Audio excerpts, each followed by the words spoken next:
When we think of all the great boys basketball coaches in South Dakota, we often think of Gary Munson, Burnell Glanzer, Dave Strain, and of course Larry Luitjens of Custer.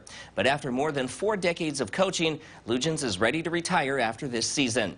Tonight we take a look back at the life and legacy of the winningest basketball coach in South Dakota history. When the boys basketball season rolls around next winter, the sideline at Custer will look a little different. Larry Luitjens is hanging up his whistle after 45 years of coaching. It probably really won't hit me until next year when the season starts and I'm doing something else. After graduating from Northern State University in Aberdeen, the 71-year-old started his career as an assistant coach in Webster before becoming a head coach in De Smet and New England, North Dakota. Soon after, he landed a job in Custer. Well, when we came, the idea was to stay 2 years. Now, I don't know where we're going to go or what we're going to do, but it was kind of 2 years.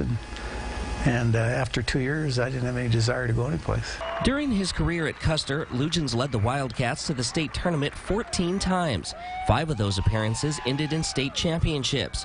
Along the way, he became the winningest high school basketball coach with nearly 750 victories. I kept telling people, I said, well, it means, also that I have the record for the most losses. And I was talking to one of the sports guys in Sioux Falls, and he said, no, you don't have that. He said, we checked on that, and that honor belongs to somebody else.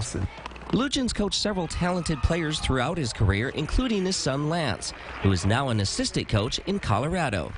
I enjoyed those 4 years. We had a great father-son coaching relationship. When we left the court, we didn't talk about basketball unless he brought it up. Luitjens also has watched his former players pursue their own careers, including Nick Redden, who is now the head boys basketball coach in Belle Fourche. I mean, he always set high expectations for everybody, and somehow he could get it out of you. Despite all his success, there were a few low spots in his career. Luitjens lost his star basketball player Derek Paulson to an automobile accident in 1999. Then in August of 2003, Luitjens was involved in a bicycle accident that nearly cost him his life. I took a year off after the bike accident. Fred coached, and I had no desire at that time to ever coach again. But it just seemed like kind of time, the year went on, and then Fred decided to leave, and then it was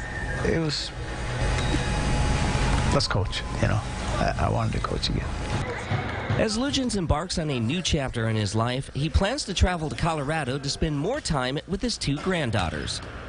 Brooke is playing about, I suppose 15, 16 minutes of varsity ball now as a freshman, and Summer's a 7th grader, and she's playing basketball and volleyball. What he will miss most about the game, Luitjens is quick to answer. The kids, and a relationship you get with kids. I mean, you don't get a relationship like that being a teacher or being a principal, but you do being a coach, and I'll miss that. I'll miss that. And the Custer Wildcats begin their playoff run tomorrow night at Spearfish. The Wildcats will take on Hot Springs in the 2nd round.